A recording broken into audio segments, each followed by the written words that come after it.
Among Alice's things was a book, The Creator's Dilemma, by a Dr. Emil Hartmann. Seeing the book brought back my fight with Alice. I didn't like it, and I didn't like the guy's smug face on the cover either.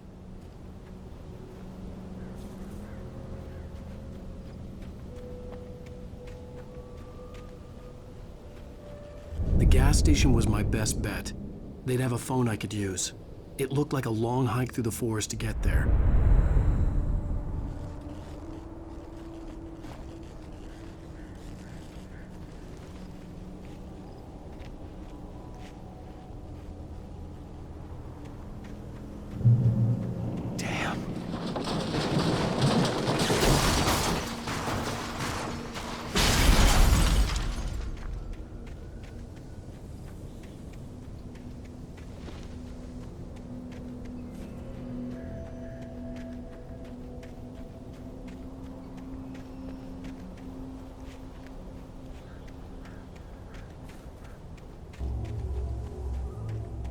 Hello?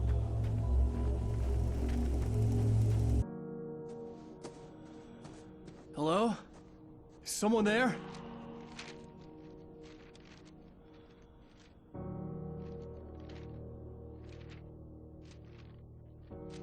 The loose sheets of paper were pages from a manuscript entitled Departure. That was the name I planned to use for the next novel I had never gotten started. I was named the author. I hadn't written it. I couldn't remember writing it. In the scene on the page, the hero was attacked by an axe murderer in the woods at night.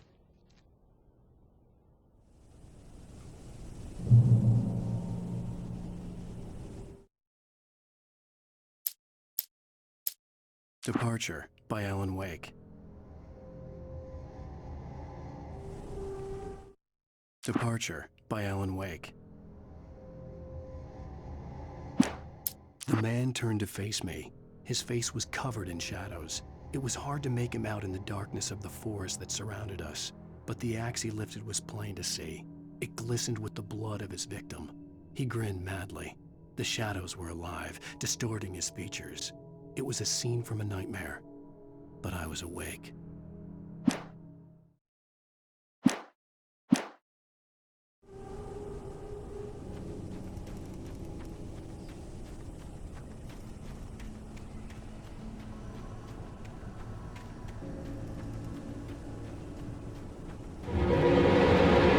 Anybody there? Please, I've been in an accident.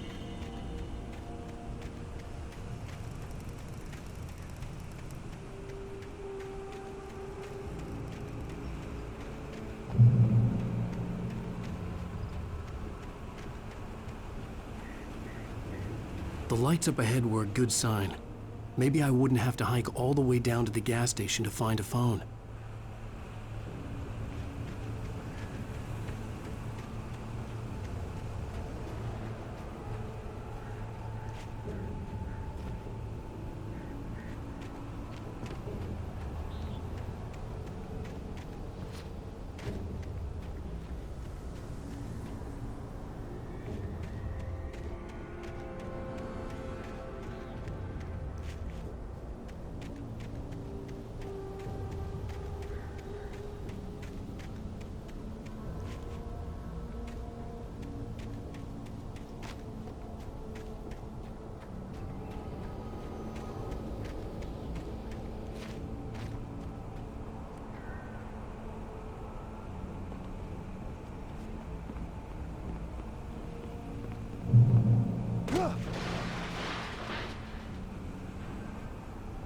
Anybody there?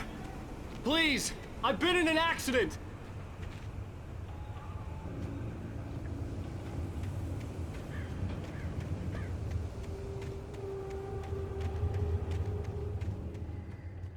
Hey!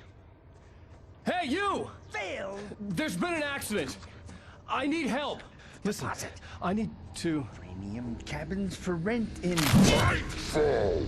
Oh, hell. Carl Stuckey. Pleased To meet you.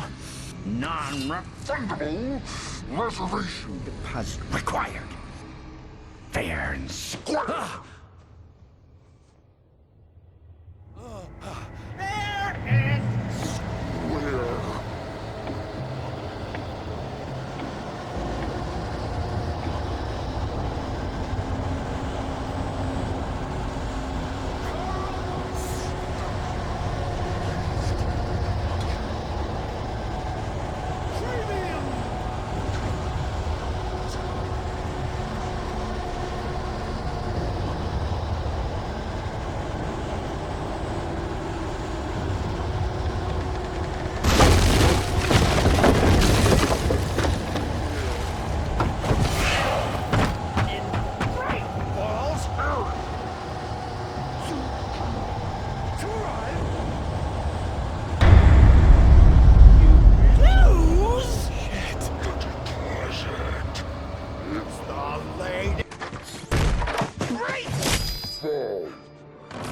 I had to figure a way out of this.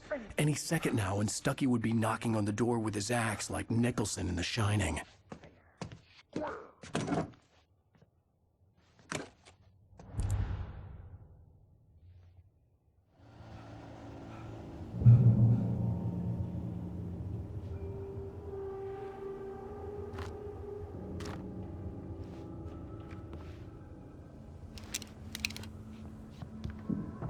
During your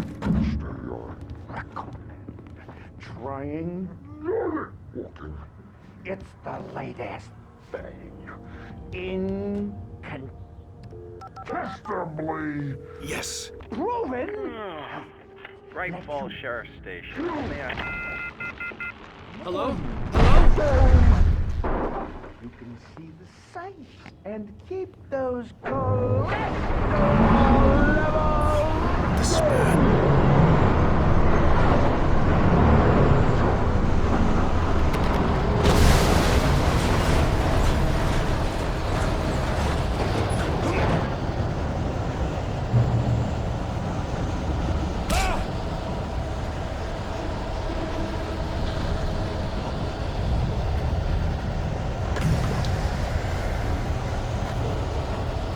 There were more of them.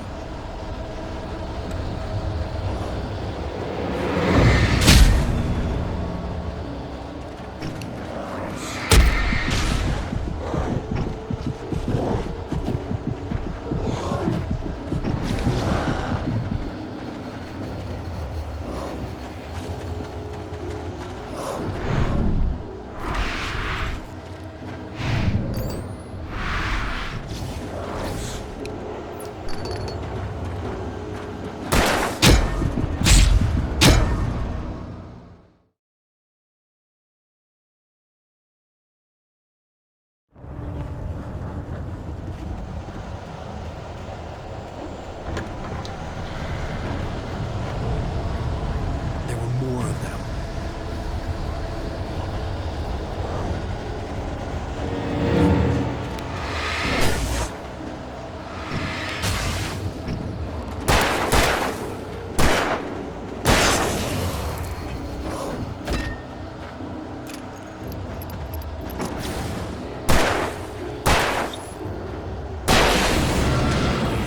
With a concussion. I'd never fired a gun outside a shooting range, and now I just killed someone. Or something. There were no bodies. They just disappeared. If I was dreaming, it felt real enough to make me sick.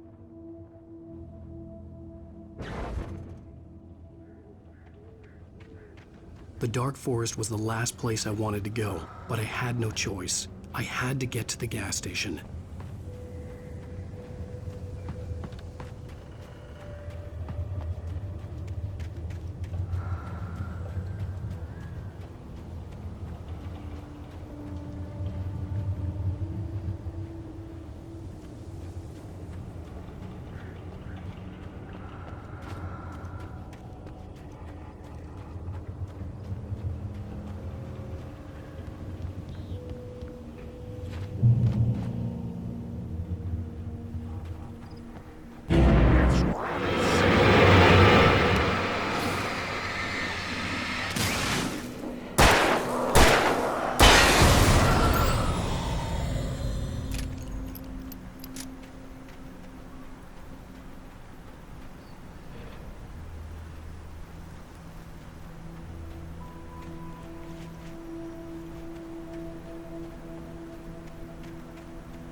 Rose knew she had been gushing, but right now, she didn't care.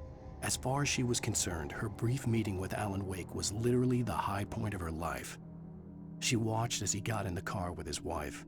She was pretty, confident, at ease with Wake. Not like Rose.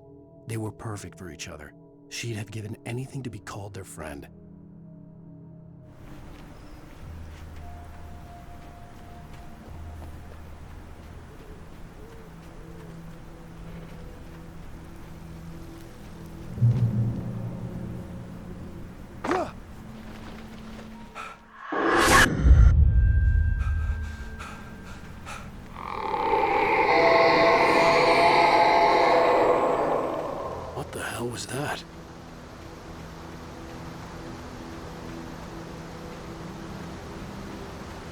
When I saw the river below, something uncoiled itself inside my head. I realized that I'd have to find a way across. I didn't even want to look at the water.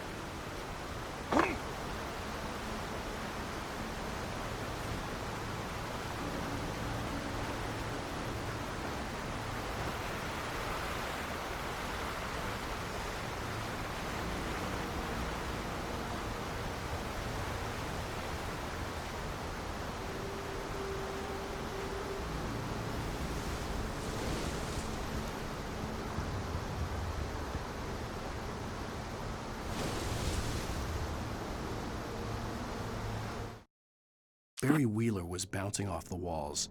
He jumped on a plane after his calls were ignored by both Al and Alice for several days. It could mean that they were both on a second honeymoon, but Barry didn't buy it. Al had been way too unstable for that, not sleeping, messed up. Barry had years of experience dealing with Alan Wake, and he couldn't ignore it. Something was wrong.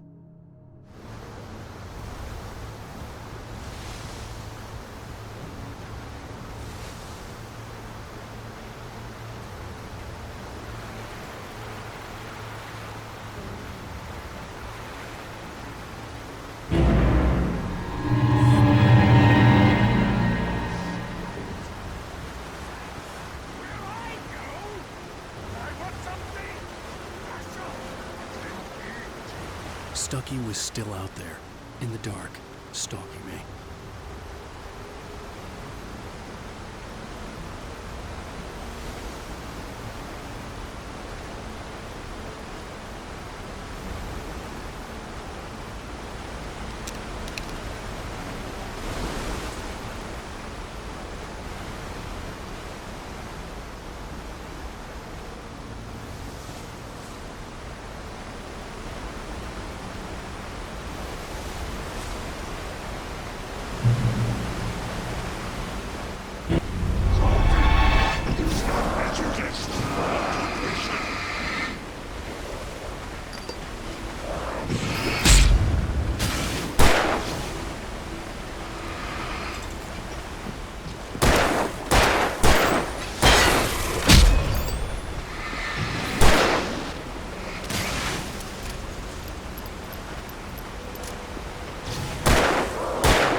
The staircase was broken.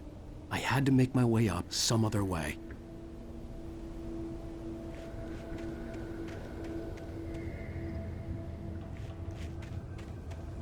I couldn't stay here.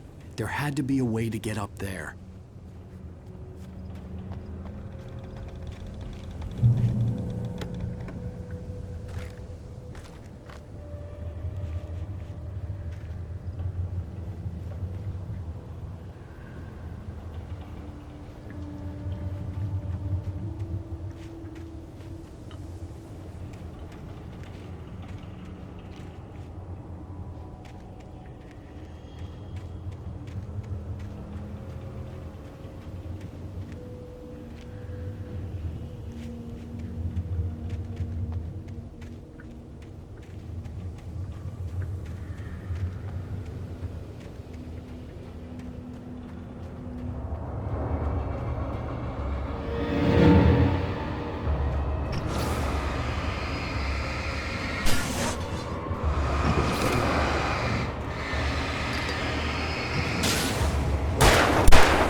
With all this forestry equipment around, there had to be something I could use to reach the top.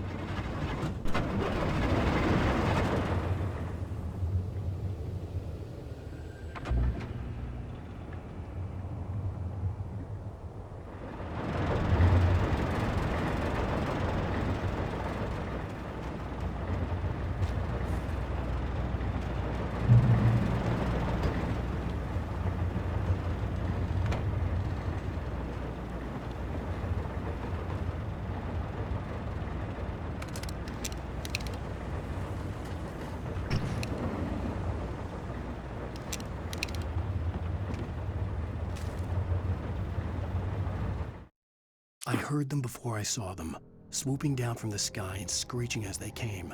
I spun around just as the cloud was upon me. For an instant, I stared into 100 dead eyes, black pearls glittering in the darkness. I raised the flashlight and the swarm exploded like fireworks. Feathers burned, turned into ash. I couldn't hear my scream above theirs.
I was just outside for a breath of fresh air, and what a night. I know most of you are probably in your beds by now, but if you're still up and around, take a moment. Step outside for a spell and breathe in deep. The weather is absolutely still. The sky is crystal clear. It's like the forest is quietly breathing along with you. As you listeners know, I'm a night owl, and it's on nights like this I wish I wasn't cooped up in the studio. Makes an old man like me wish I could just roam wild. But here I am, and it would keep you company all night long if I weren't. It looks like I'm not the only one staying up late. Caller, you're out here.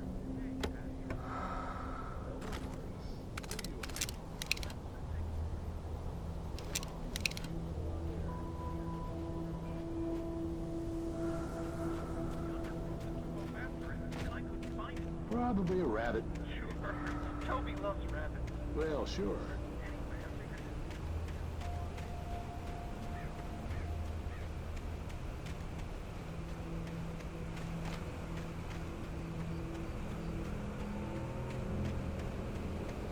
The gas station was closer now, its light welcoming in the darkness.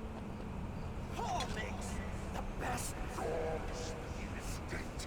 Belly Burster is the best with no cuts. Monster Dog is second best. The famous dog is...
We stepped into the gas station's garage. It was dark and quiet. The place was a mess. It looked like someone trashed the place or that there'd been some kind of fight. Light spilled into the room through an open door at the back, and I made my way toward it. Without any warning, I was blinded by a bright light. An old portable TV on the shelf had come alive by itself. Impossibly, I could see myself on the screen, talking like a madman.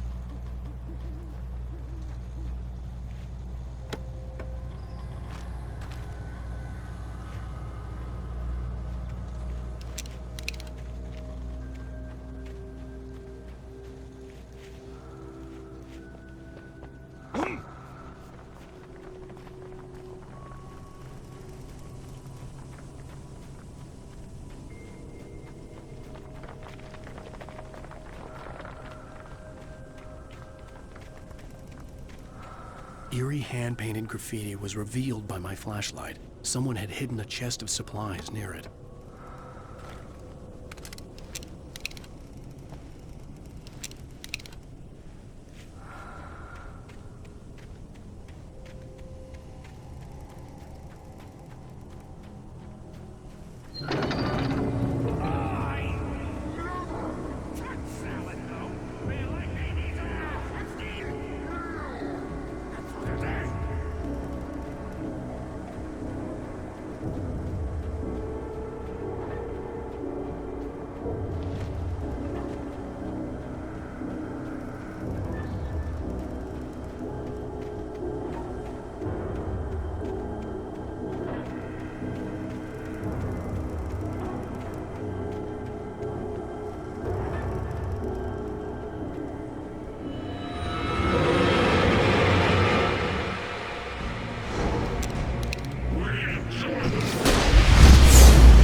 "The cabin on Cauldron Lake?" she asked.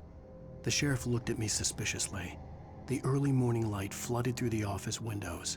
I would probably never have gotten out of the woods alive without her help, but I couldn't tell her the truth of what I'd faced the previous night. She'd think I was lying or crazy. She'd lock me up, and she wouldn't help me find Alice.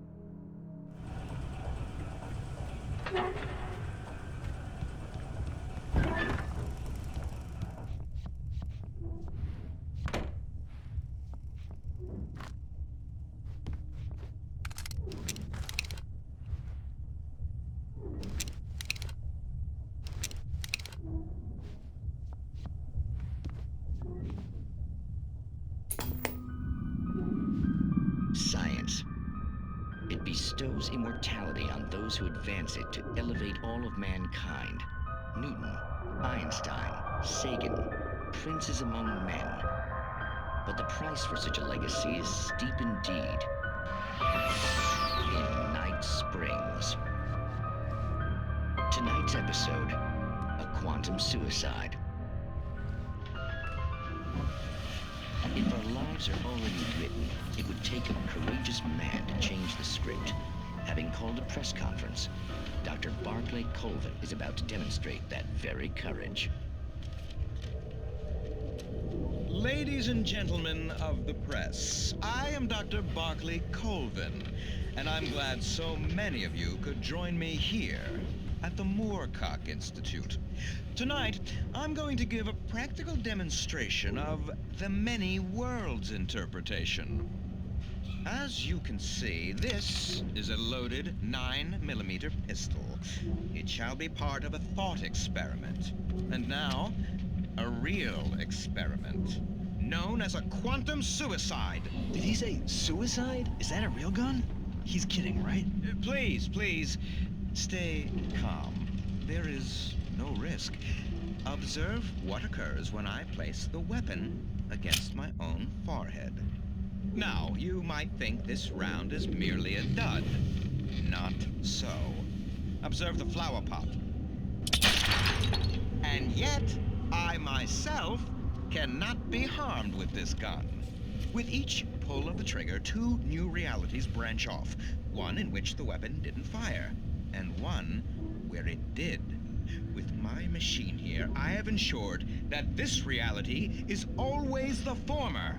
I have bestowed upon myself quantum immortality.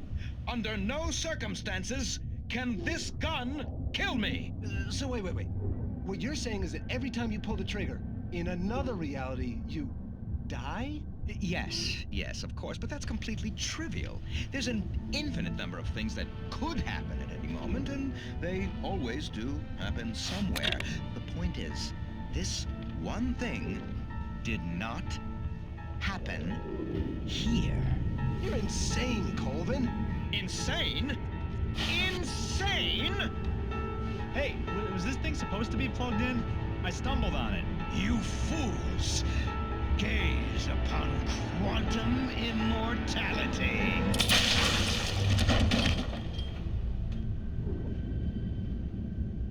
Poor Dr. Colvin, felled by his own hubris or the ignorance of the masses.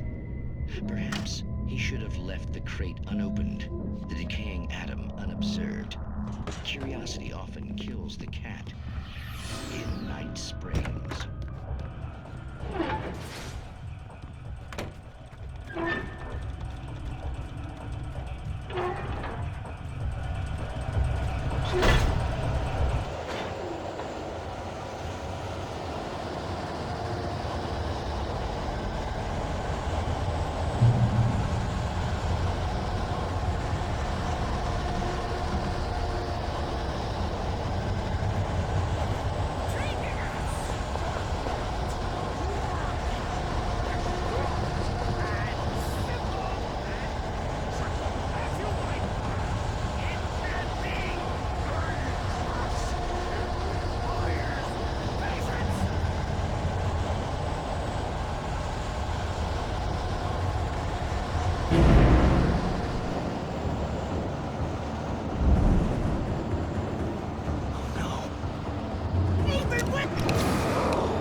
Stucky's body vanished, leaving behind only a lifetime of nightmares to come. Assuming I'd reached the lights at the gas station alive.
I recognized the parade float I had seen in Bright Falls when I first arrived with Alice.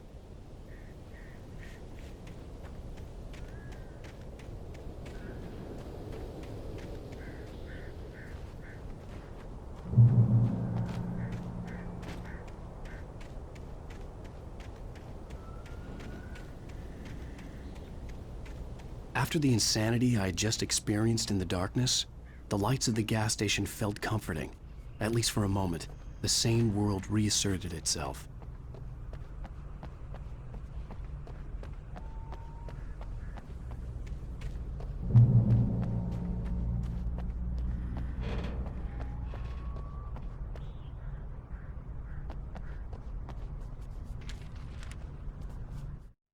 Stucky spat on the garage floor and tried to shake the cobwebs from his head.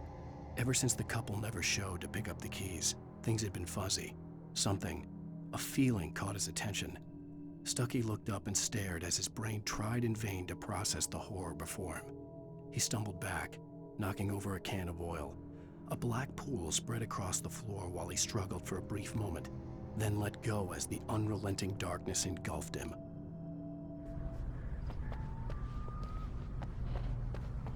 The garage was a mess. It looked like someone had trashed the place, or that there'd been some kind of fight. All right. I'll keep writing. Outside, there's only darkness. Outside the cabin, outside the story, there's only darkness. I can feel her presence in the dark. Just now, I could smell her perfume in the room. I'll reach her. I'll fix it up. I'll bring her back. The story will come true. If I stop, she's lost. I don't believe this. It'd been me on the TV, talking crazy. Was I losing my mind?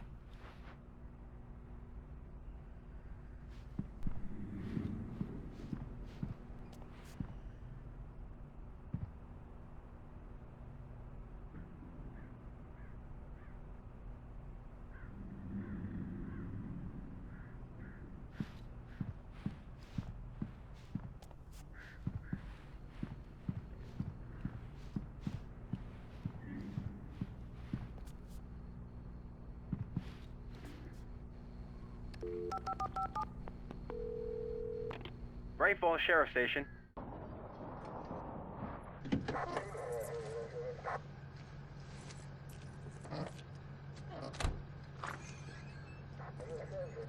Oh, thank God, Sheriff. Sheriff Sarah Breaker. You are... I'm Alan Wake, but listen. I was in a car crash. My wife, Alice, she's missing. Calm down, Mr. Wake. We were staying in a cabin on the island, on Cauldron Lake. There's no island on Cauldron Lake. Not since the big eruption in the 70s. Please, I can take you there, okay? You look like you've taken a pretty bad knock to the head. Are you okay? Listen. We'll figure this out. Please get in the car. We'll swing by the lake and then we'll go to the station, okay? Mr. Wake, have you seen Stucky, the guy who owns this place? I realized I couldn't tell her what had happened in the forest. She wouldn't have believed me. And then she wouldn't have helped me with Alice.